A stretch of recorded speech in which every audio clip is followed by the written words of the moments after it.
मेरे पति ऑफिस जाने से पहले मेरे करीब होकर कान में बोले कि छत पर कदम मत रखना और मेरी माँ से भी दूर रहना। मेरी शादी को 2 हफ्ते हो गए थे और हर दिन मेरे पति ऑफिस जाने से पहले ये बात मुझे याद दिला कर जाते थे। मेरे दिल में तरह तरह के सवाल उठते थे, मगर ये सोचकर चुप हो जाती कि अभी नई नई शादी हुई है, ये ना हो कि मेरे पति को मेरा सवाल जवाब करना अच्छा ना लगे।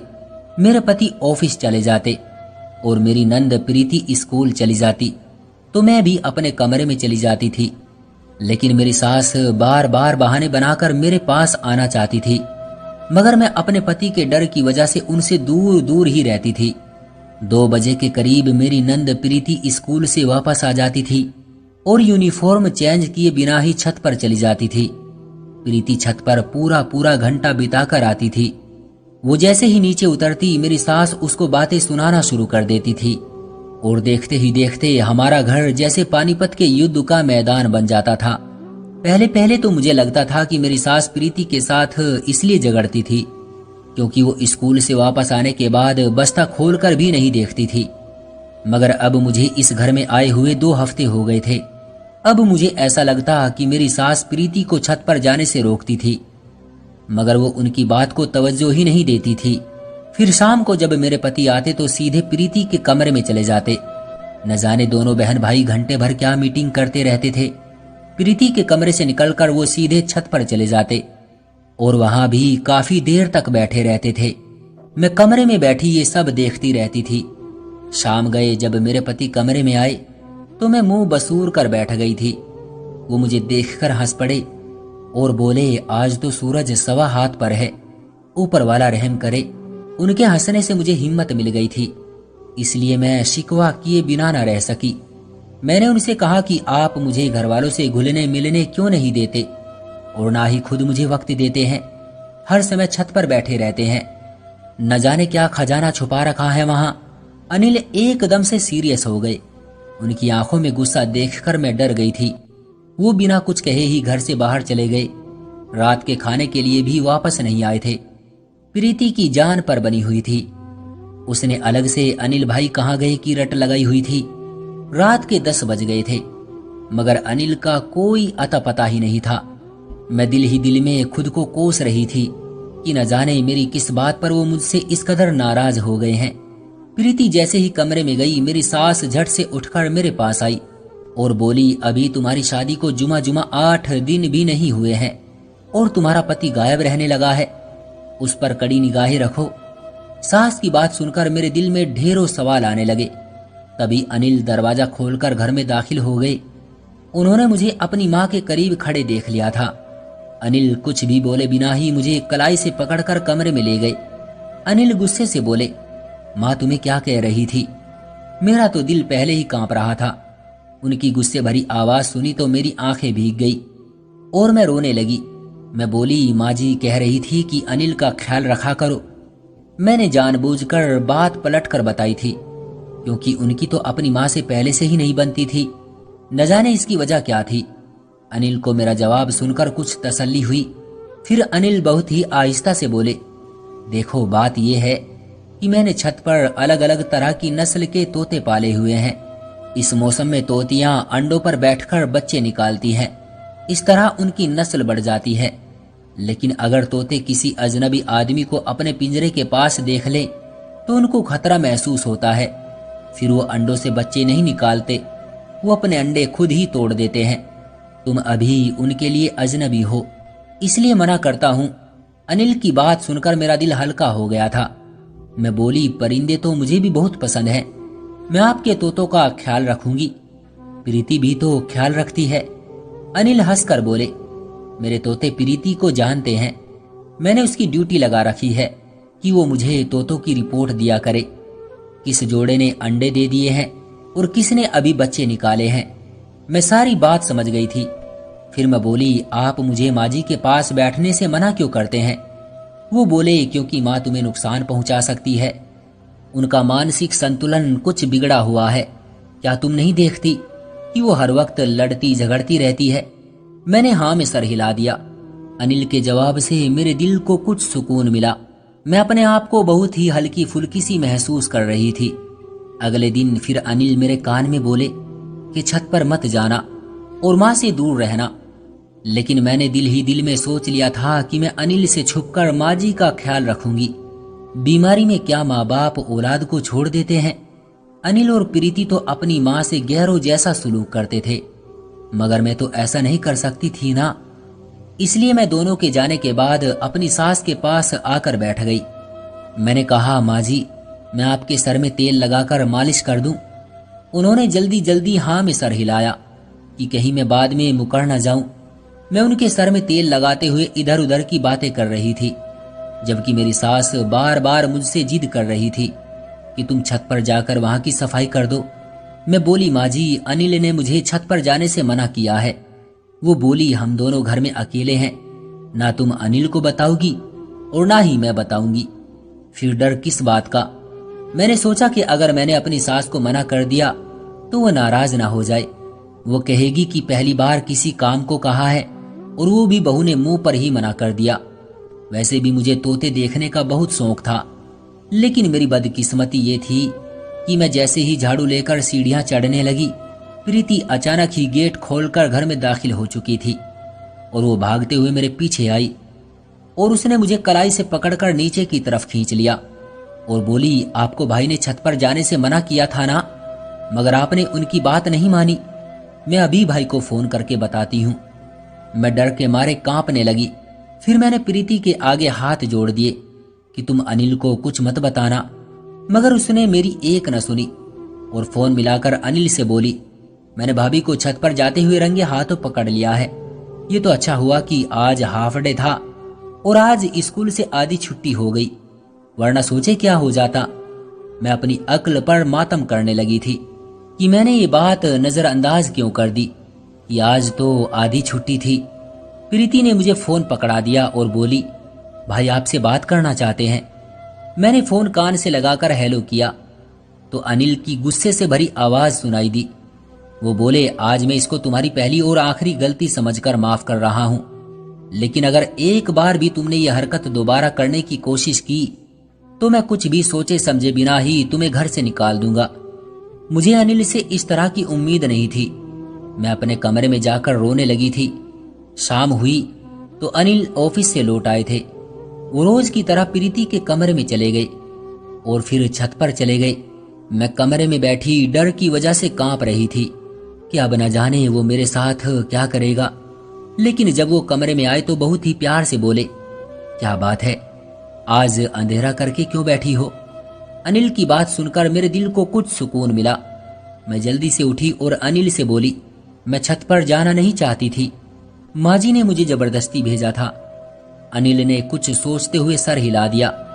वो बोले, इसलिए तो मैं तुम्हें माँ के पास बैठने से मना करता हूँ, क्योंकि वो हम दोनों को बसने ही नहीं देना चाहती। मैं हैरत में डूब गई थी। आखिर वो कैसी माँ थी जो बेटे का घर उजाड़ना चाहती थी। रात को मैं सोई हुई थी कि अचानक ही मेरी आंख खुल गई, लेकिन मुझे दोबारा नींद ही नहीं आ रही थी। मैं करवट पर करवट बदल रही थी। प्यास की वजह से गले में कांटे चुभने लगे थे, इसलिए मैं उठकर बाहर सहन में निकल आई थी। मगर मुझे हैरत तब हुई जब मैंने प्रीति और अपनी सास को सर जोड़कर बैठे देखा था। न जाने वो दोनों आपस में क्या खुसर खुसर कर रही थी। मैं दबे कदमों अपने कमरे में वापस लौट आई। ये बात तो जाहिर थी कि मेरी सास और प्रीति अंदर से एक दूसरे से मिली हुई थी। वो अनिल की आंखों में धूल झोंकने के लिए आपस में लड़ रही थी, फिर रात को न जाने क्या क्या प्लान बनाती थी। अब मुझे समझ आ गया था कि आज का वाकया भी एक सोची समझी चाल थी।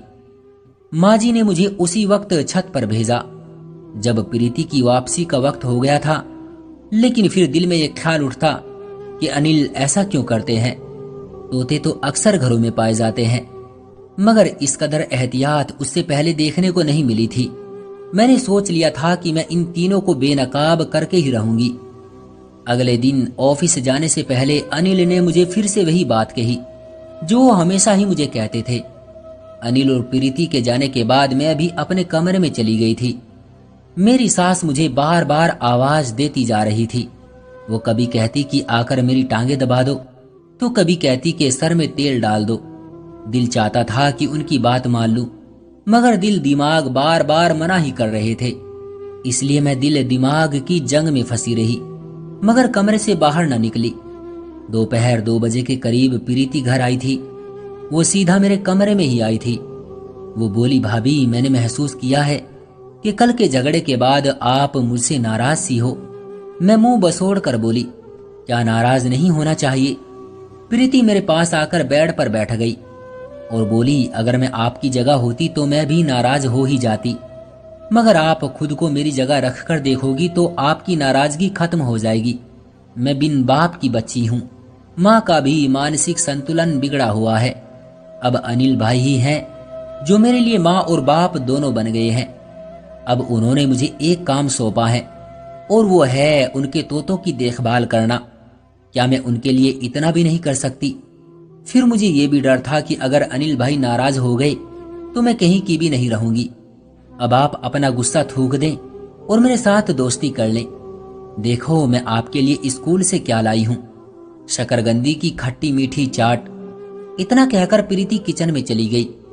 जब वो वापस आई तो उसने अपने हाथों में 2 प्लेटें पकड़ी हुई थी जिनमें चाट थी। मेरे मुंह में एकदम से पानी भर आया। फिर मुझे प्रीति की बातें भी कुछ सही ही लगी थी, इसलिए मैंने मुस्कुराकर उसे वो प्लेट पकड़ ली और चाट खाते हुए बातें करने लगी। वो मुझे अपने स्कूल की बातें बता रही थी। चाट खाकर वो बोली, भाभी, अब मैं जरा तोते देखाऊं, फिर अपने कमरे में जाकर सो जाऊंगी। उसकी बात सुनकर मुझे भी नींद आने लगी थी। मैं भी लेट गई थी। फिर कुछ पता ही ना चला कि मुझे कब नींद आ गई। शाम गई, मेरी आंखें खुली तो आंखों के आगे अंधेरा ही अंधेरा था। जी चाहता था कि मैं फिर से सो जाऊं, मगर हिम्मत करके उठ बैठी। मैं जैसे ही बाहर निकली तो ये देखकर हैरान ही रह गई थी कि अनिल और प्रीति छत से नीचे उतर रहे थे और उनके साथ एक लेडीज डॉक्टर भी आगे आगे चल रही थी। मेरी सास उस डॉक्टर को देखकर चिल्लाने लगी, मुझे बता दे, सब ठीक है ना? वो डॉक्टर हाँ में सर हिलाकर बाहर निकल गई। मैं जल्दी से बेड पर आकर लेट गई और सोने का ड्रामा करने लगी। डॉक्टर को बाहर छोड़ने के बाद अनिल दबे कदमों से कमरे में आए और मुझे सोता देखकर फिर से बाहर निकल गई। मैं हैरान थी कि मैं तो इस टाइम कभी भी नहीं सोती थी, आज यूं अचानक कैसे सो गई। लेकिन इस बारे में मैंने ज्यादा ध्यान नहीं दिया था। मैं तो बस यही सोच रही थी कि वो डॉक्टर छत पर क्या करने गई थी। क्या तोतों के भी डॉक्टर्स होते हैं? ये सब बातें मुझे बहुत परेशान कर रही थी। अब मुझे अपनी सास की बातें समझ आने लगी थी।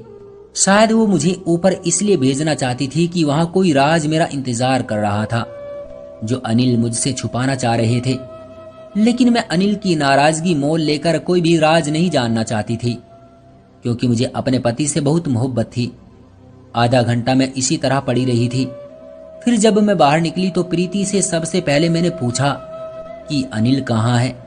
उसने आंखों में हैरत भरकर मुझे देखा और घबरा कर बोली, भाभी, इस टाइम अनिल भाई कहाँ होते हैं? अपने ऑफिस ना? आज भी वो वहीं पर ही होंगे। प्रीति मुझसे न जाने क्यों झूठ बोल रही थी। फिर मैंने सोचा कि अनिल अभी थोड़ी देर बाद ही घर आ जाएंगे, मगर अनिल हमेशा की तरह 6 बजे के बाद ही घर लौटे थे। मैं उनको देखकर बोली, अनिल, आप कहाँ रह गए थे? उन्होंने मुझे ऐसी नजरों से देखा जैसे मैंने कोई गलत सवाल पूछ लिया हो। वो बोले, मैं तो ऑफिस से इसी वक्त लौटता हूँ, तुम ऐसा क्यों पूछ रही हो? मैंने नहीं में सर हिलाकर कहा कि कुछ नहीं। मैं चाहती थी कि सबके सामने ही छत पर जाकर राज पता कर लूं, मगर फिर अनिल का प्यार और उनके गुस्से का डर मुझे ये सब करने से रोक रहा था। अब यूं ही दिन गुजर रहे थे, लेकिन मेरा शक बढ़ता ही जा रहा था। यूं ही मैं एक दिन सहन में बैठी बाल संवार रही थी कि मुझे किसी की चीख की आवाज सुनाई दी। मैंने अपनी सास की तरफ देखा और उन्होंने मेरी तरफ देखा। फिर चीखों की आवाज बढ़ती ही चली जा रही थी। ये आवाज छत से आ रही थी। मेरी सास के घुटनों में दर्द रहता था। वो सीढ़ियां नहीं चढ़ सकती थी, लेकिन ये आवाज सुनकर वो अपना दुख दर्द सब कुछ ही भूल बैठी थी और छत पर चढ़ने की कोशिश करने लगी थी। अभी उन्होंने 2 सीढ़ियां ही चढ़ी थी कि उनके घुटनों ने जवाब दे दिया। मैं सब परेशान होकर खड़ी देखती रही और यही सोच रही थी कि क्या करूं। तभी मेरी सास ने अचानक मेरे पांव पकड़ लिए और रोते हुए बोली, जाओ, छत पर चली जाओ, उसे जाकर बचा लो, तुम्हें ऊपर वाले का वास्ता है। चीखों की आवाज भी बढ़ती जा रही थी। कुछ भी सोचे समझे बिना ही ऊपर की तरफ भाग गई। ये देखकर मैं बहुत हैरान थी कि ऊपर तो कोई पिंजरा था ही नहीं, बस सामने एक कमरा बना हुआ था जिसे बाहर से कुंडी लगाई हुई थी, और ये आवाज उसी कमरे से आ रही थी। मैंने जल्दी से दरवाजा खोला तो ऊपर किसी तोते का नाम और निशान ही नहीं था। वहां तो एक लड़की पेट पकड़कर रो रही थी। मैं भागकर उस लड़की के पास गई और उसे दिलासा दी कि तुम फिक्र ना करो, मैं अभी डॉक्टर को बुला कर लाती हूँ। मैं भागकर नीचे गई और अपनी सास को ये सब बताया, मगर मेरी बात सुनकर वो हैरान नहीं हुई थी। वो बोली, मैंने डॉक्टर को फोन कर दिया है, वो बस पहुंचने ही वाली है। मेरी सास ने मुझे फिर ऊपर भेज दिया। मैं उस लड़की को दिलासा देती रही। थोड़ी देर बाद डॉक्टर भी आ गई और उसने मुझे कमरे से बाहर भेज दिया। कम से कम आधे घंटे बाद मुझे बच्चे की रोने की आवाज सुनाई दी। डॉक्टर बोला, बेटा हुआ है। फिर मैं उस बच्चे को लेकर नीचे आ गई। इतनी देर में प्रीति भी स्कूल से लौट आई। वो बच्चे को देखकर हैरान रह गई। मैंने कहा, देखो तुम्हारे भाई की तोती ने अंडे से बच्चा निकाल दिया है। प्रीति का चेहरा लाल पड़ गया। वो जल्दी से कमरे की तरफ भागी और अनिल को फोन करके उन्हें घर आने को कहने लगी। वो जब घर लौटे तो बड़े बौखलाए हुए थे। मैं उन्हें बच्चा दिखाकर बोली, किस पर गया है ये? वो मुझे नजरअंदाज करके ऊपर चले गए। फिर प्रीति और अनिल दोनों उस लड़की को लेकर नीचे ले आए। मैं खुद को उस घर में अजनबी सा महसूस कर रही थी। मुझे कोई राज में शामिल ही नहीं करता था। मुझे लगा कि शायद ये लड़की अनिल की पत्नी है, इसलिए तो अनिल उसे मुझसे छुपा छुपा कर रखते थे। मैंने फैसला कर लिया था कि मैं ये घर छोड़कर चली जाऊंगी। मैं कमरे में आकर अपना सामान पैक कर रही थी जब अनिल कमरे में आए और मुझे देखते रहे। फिर बोले, ये क्या कर रही हो तुम? मैंने कहा, मैं आपका घर छोड़कर जा रही हूं। अनिल बोले, मुझसे ऐसी कौन सी गलती हो गई है जो तुम मुझे छोड़कर जा रही हो? मैंने कहा, ऊपर वाले ने आपको चांद सा बेटा दिया है, आपको और क्या चाहिए? मेरी तो आपको पहले भी परवाह नहीं थी। ऑफिस से आकर आप प्रीति के पास बैठ जाते थे, फिर आप छत पर चले जाते थे। मैं तो आपकी जिंदगी में कुछ हूं ही नहीं। अनिल ने मेरे सामने से कपड़ों वाला बैग उठा लिया और मेरा हाथ थामकर मुझे अपने सामने बैठा लिया। फिर बोले, मेरी बात को बहुत ही ध्यान से सुनना। तुम जानती हो कि ये लड़की जो छत पर रहती है ये मेरी सगी बहन है। ये जब 16 साल की हुई तो न जाने किस दरिंदे की बातों में आ गई। उस लड़के ने छुपकर इससे शादी कर ली और ये प्रेग्नेंट हो गई। माँ ने ये बात मुझसे छुपा ली थी, लेकिन मुझे उसके बढ़ते पेट से अंदाजा हो गया था कि कुछ न कुछ तो गड़बड़ जरूर है। मैंने उससे पूछा, वो छोटी थी तो डर गई और सब कुछ मुझे बताने के लिए तैयार हो गई। सच सुनकर मैं तो कांप कर रह गया था।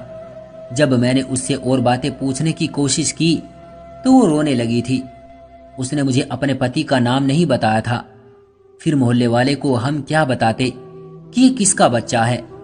मेरी मासूम बहन बदनाम होकर रह जाती और हम भी किसी को मुंह दिखाने के लायक न रहते। इसलिए मैंने उसको कहा कि वो छत पर ही रहे। वो इस बात पर तैयार हो गई थी, लेकिन माँ को लगता था कि मैंने और प्रीति ने उसको उसके जुर्म की सजा देने के लिए उसे छत पर कैद किया हुआ है। माँ घुटनों की वजह से छत पर नहीं जा सकती थी, इसलिए हर समय मुझसे और प्रीति से झगड़ती रहती थी कि मेरी बेटी को नीचे ले आओ। जहां तक तुम्हारी बात है तो मैंने तुम्हें इसलिए नहीं बताया क्योंकि अभी तो तुम हमारे घर में नई नई आई थी। तुम मेरी बहन के बारे में कोई गलत राय भी सोच सकती थी। मुझे डर था कि तुम मुझे छोड़कर न चली जाओ। अब जब हर चीज तुम्हारे सामने आ ही गई है तो मैं तुमसे एक मदद मांगना चाहता हूँ। क्या तुम मेरी बात मानोगी? मैं अनिल की बातें सुनकर अपनी नंद के लिए परेशान हुई। मैंने झट से हाँ में सर हिला दिया तो अनिल बोले, तुम मेरी बहन के साथ दोस्ती का रिश्ता बना लो। तुम ही वो इंसान हो जिसे वो अपना राज बता सकती है, क्योंकि उसने ना प्रीति को कुछ बताया है और ना ही माँ को। मैंने अनिल से वादा किया था कि मैं उससे पूछकर ही रहूंगी। अब मैं हर समय अपनी नंद के साथ साथ रहती थी। मैं उसके बच्चे का बहुत ख्याल रखती थी। मैंने एक दिन उससे कहा कि ये बच्चा कितना बदनसीब है ना, इसे तो बाप का भी प्यार नहीं मिला। वो ये बात सुनकर फूट फूट कर रोने लगी। फिर बोली, भाभी इस बच्चे का बाप रमेश है, मेरा बचपन का मंगेतर। न जाने हमें क्या सूझी कि हमने जोश जोश में घर वालों से छुपकर शादी कर ली थी। जब मैं प्रेग्नेंट हुई तो वो डर गया और पीछे हट गया, क्योंकि वो तो खुद अभी कॉलेज का स्टूडेंट था। वो घर वालों को ये सब नहीं बताना चाहता था।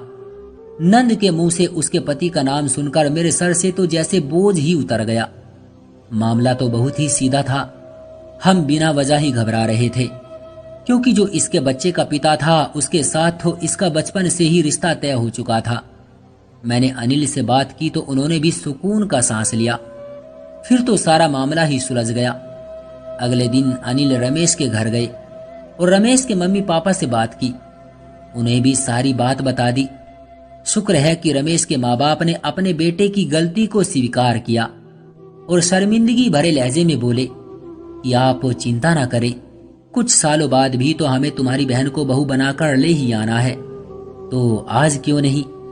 इस तरह मेरी नंद एक बच्चे के साथ अपने घर से विदा होकर अपने ससुराल चली गई थी और हमारे घर में एक बार फिर से खुशियां लौट आई थी। तो दोस्तों, ये थी हमारी आज की कहानी। आपका क्या कहना है इस कहानी के बारे में, कमेंट करके हमें जरूर बताएं। वीडियो को लाइक करके चैनल को सब्सक्राइब कर लीजिए, साथ में घंटी को दबाकर ऑल पर कर लें, ताकि आने वाली वीडियो का नोटिफिकेशन आपको तुरंत मिले। मैं मिलता हूं आपसे अगली वीडियो में, तब तक के लिए धन्यवाद।